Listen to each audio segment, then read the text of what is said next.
Estamos estudiando el Catecismo de la Iglesia Católica en su primera parte, la profesión de la fe.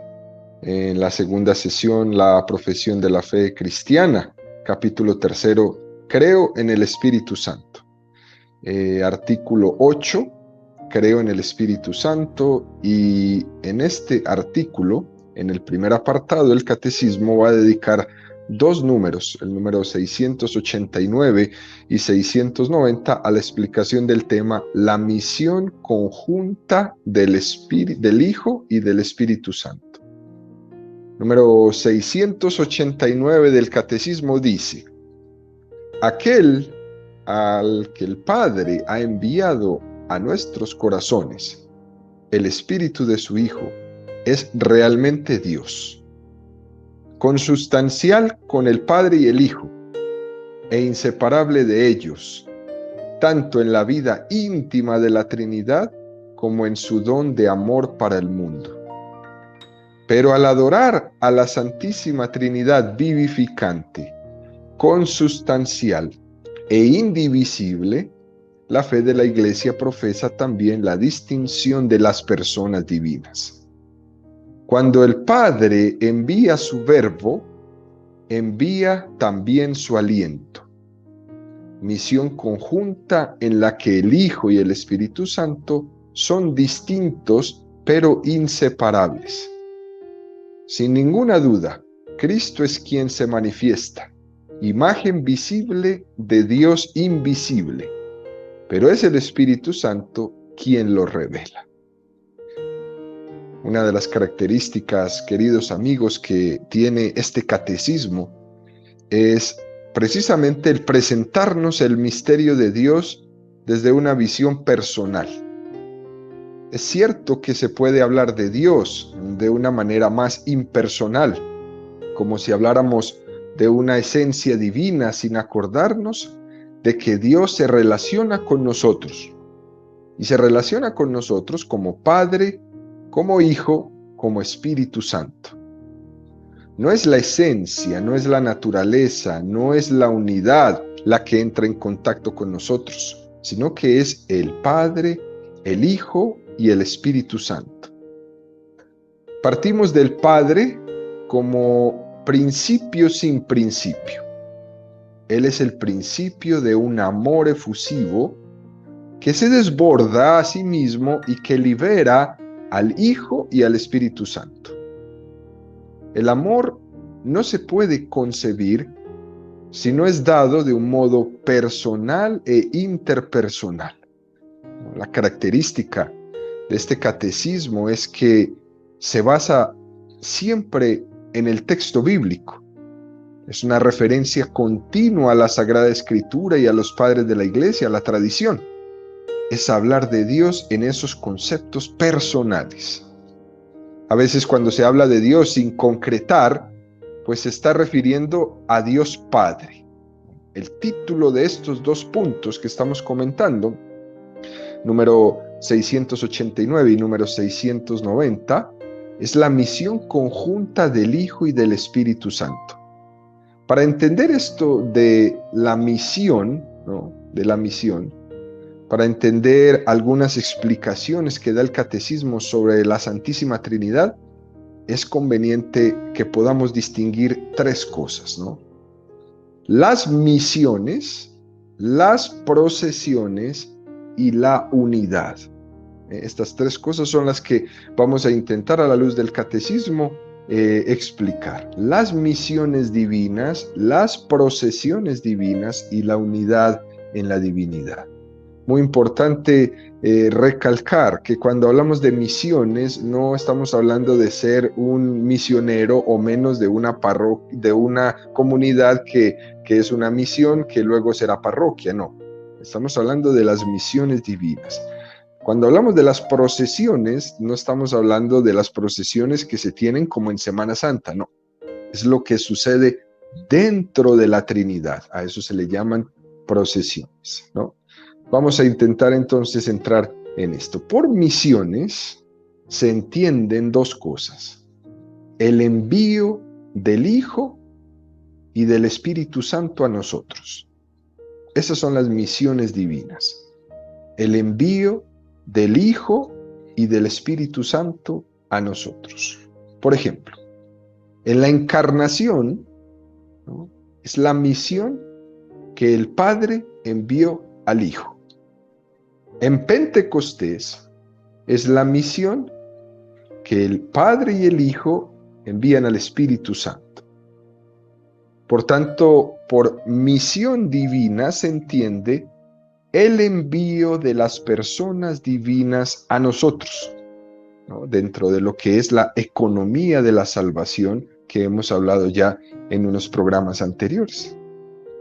Las procesiones es lo que tiene lugar al interior de Dios. Las misiones entonces sería al exterior, es el envío, y las procesiones es lo que es al interior de la Santísima Trinidad. Es decir, el Padre envió al mundo al Hijo. Eso lo hizo hacia afuera, hacia nosotros. Pero dentro del seno de la Trinidad, desde toda la eternidad, el Padre está engendrando al Hijo. A eso se llama una procesión intratrinitaria, dentro de la Trinidad. Son las relaciones dentro de la Trinidad, dentro del propio seno de la Trinidad. De hecho, si no hubiera sido por las misiones de la Trinidad, no hubiéramos conocido nada de lo que hoy hay en el seno de la Trinidad. No pudiéramos conocer nada de sus procesiones. Al ser enviado a nosotros, el Hijo y el Espíritu Santo, nos hemos como asomado un poquito al interior de la Trinidad, como que hemos corrido un poquito la cortina y nos hemos asomado al interior de la Trinidad. Ha sido como esa oportunidad de nosotros poder ver un poquito lo que hay dentro de Dios. Esto es muy hermoso, ¿no? Esto es una doctrina de la Iglesia Católica que es preciosa, poderse asomar al interior de Dios. Y así llegamos a la unidad de esencia o de naturaleza que comparten los tres. Tres personas distintas y un solo Dios verdadero. Esas misiones divinas, ¿no?, implican un nuevo tipo de presencia del Hijo y del Espíritu Santo en la historia. El Padre ha enviado, pero Él no es enviado. El Hijo es enviado y también envía. El Espíritu Santo es enviado y Él no envía, ¿no? Se trata como de la entrada de las personas divinas en la historia de los hombres para la realización de nuestra salvación. Vuelvo y repito, el Padre ha enviado, pero Él no es enviado. El Hijo es enviado y también envía.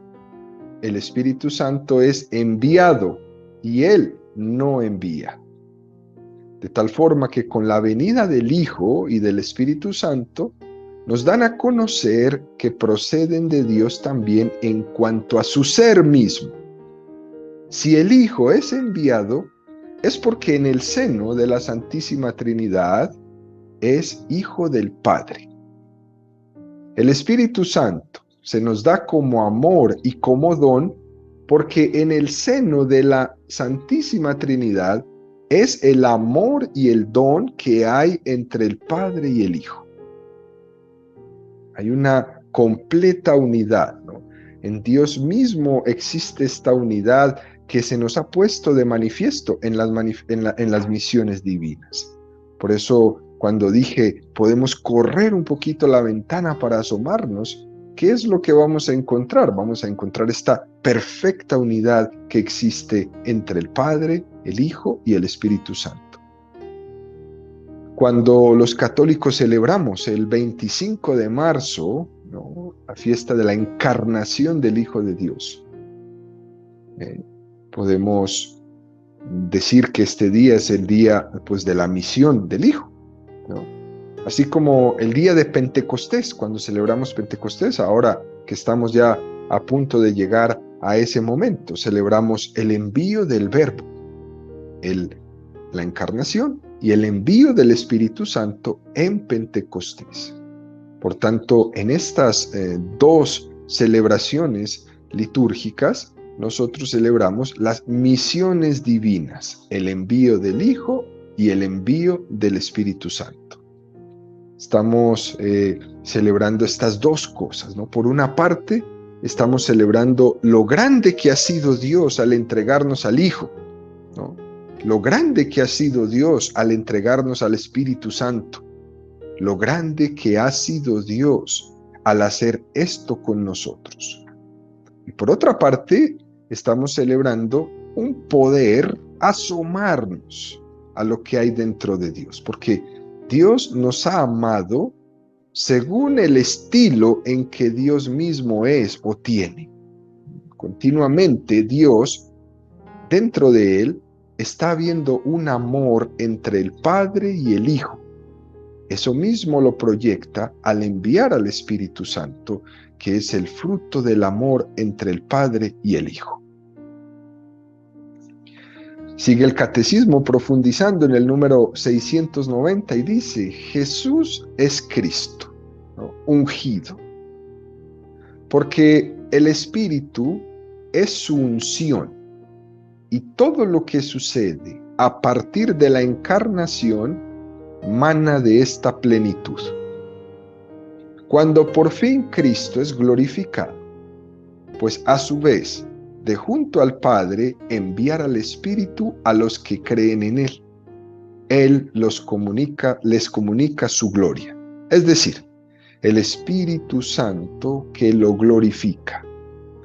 La misión conjunta se desplegará desde entonces en los hijos adoptados por el Padre en el cuerpo de su Hijo. La misión del Espíritu de adopción será unirlos a Cristo y hacerles vivir en Él. Es un punto número 690 del Catecismo que es precioso, ¿no? Y viene iluminado por una expresión de San Gregorio de Niza que voy a citar. La noción de unción sugiere que no hay ninguna distancia entre el Hijo y el Espíritu.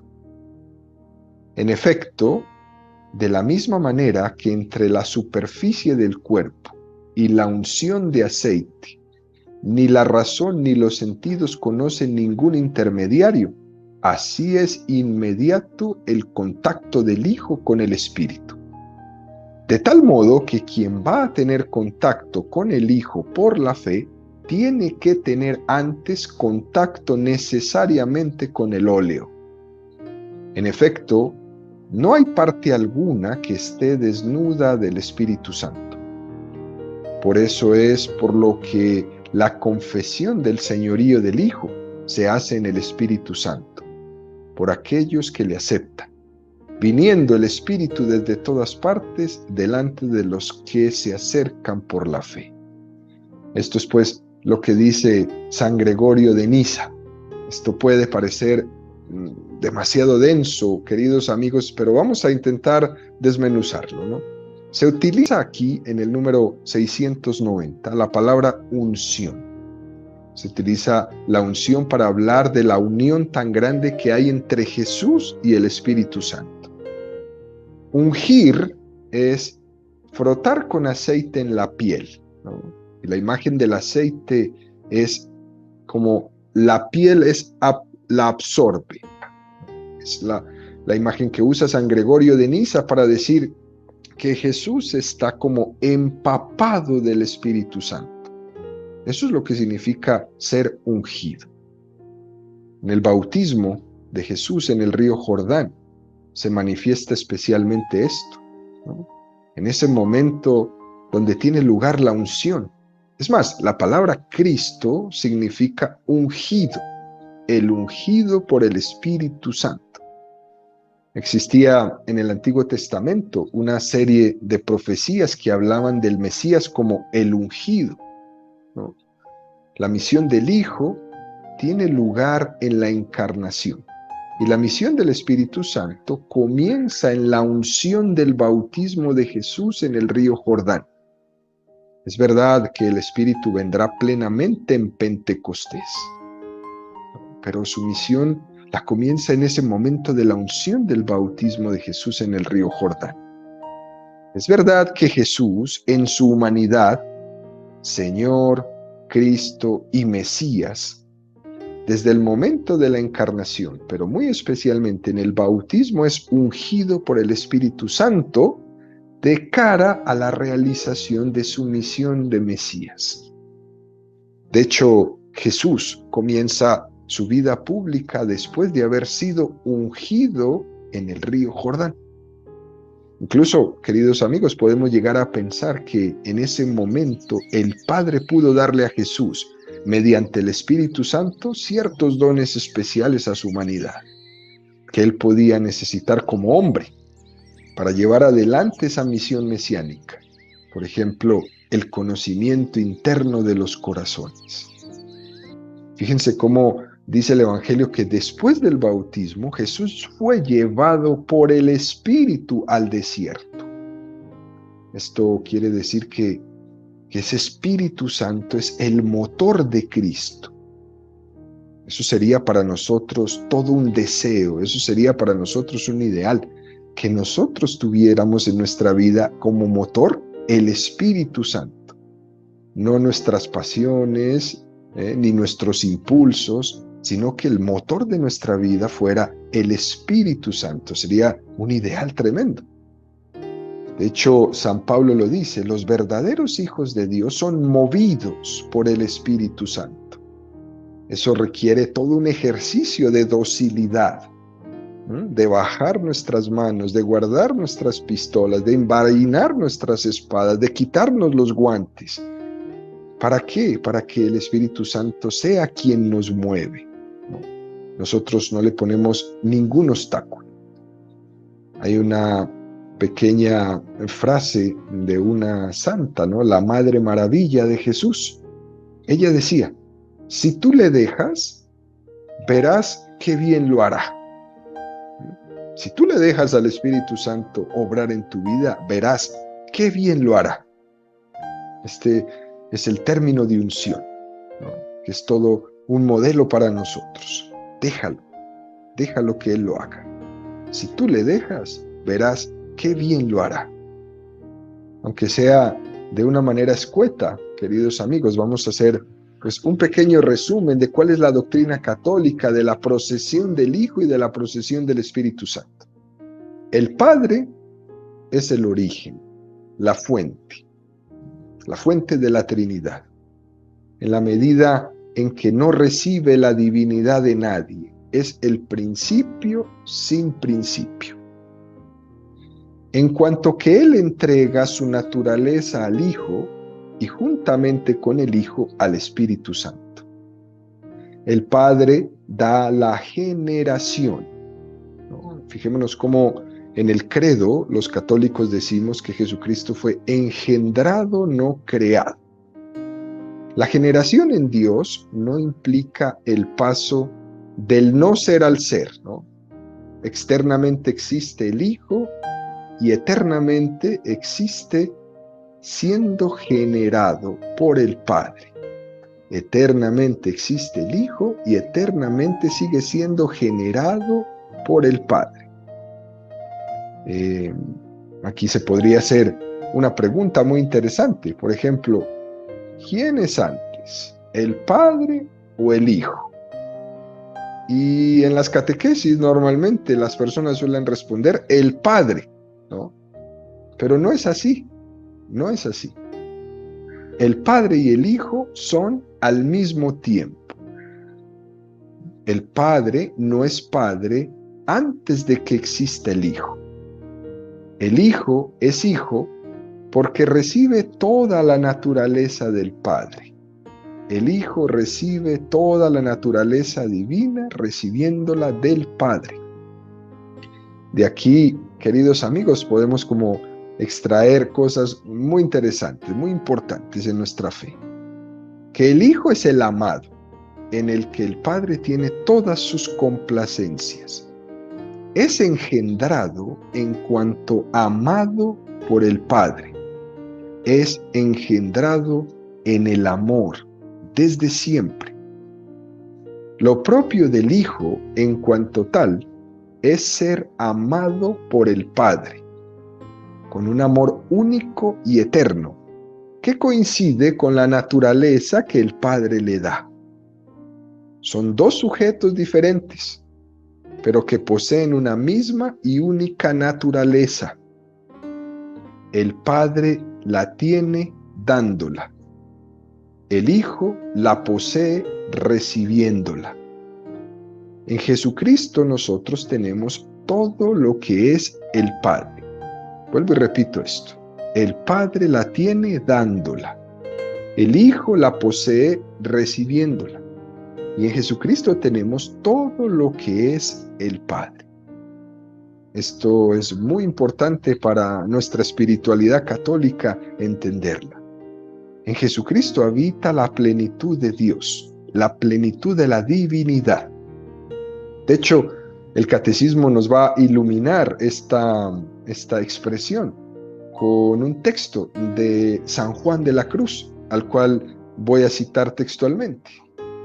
Que si en Cristo hemos recibido todo, ¿qué andamos buscando por ahí más cosas?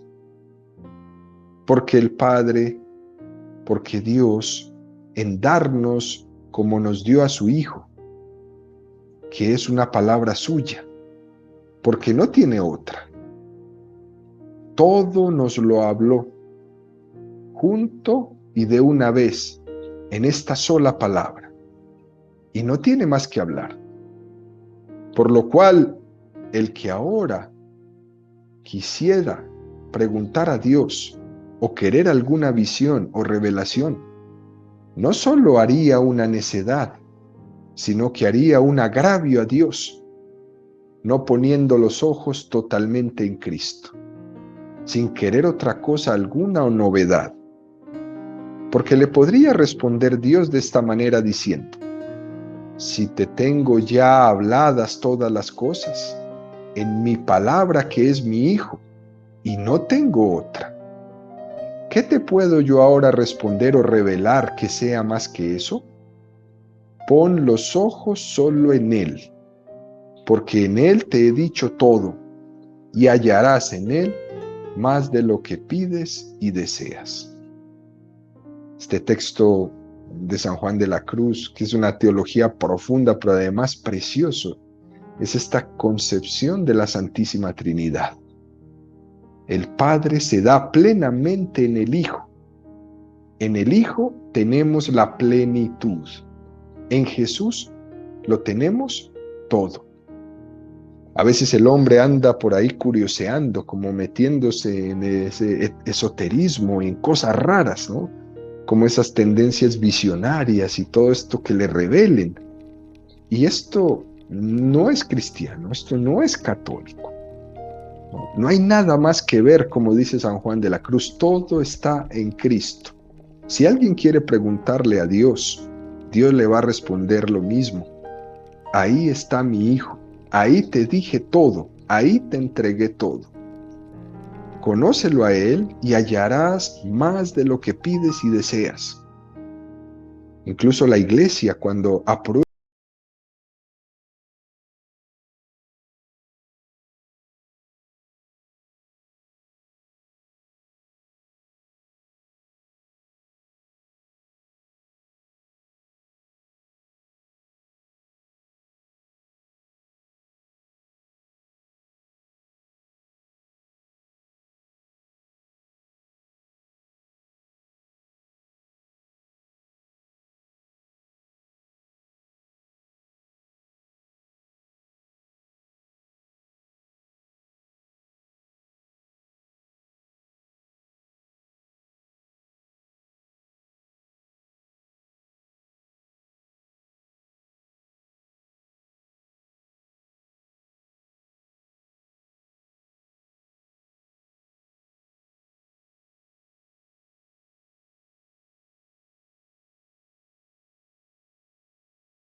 se aparece a los discípulos, les sopla y les dice: recibid el Espíritu Santo.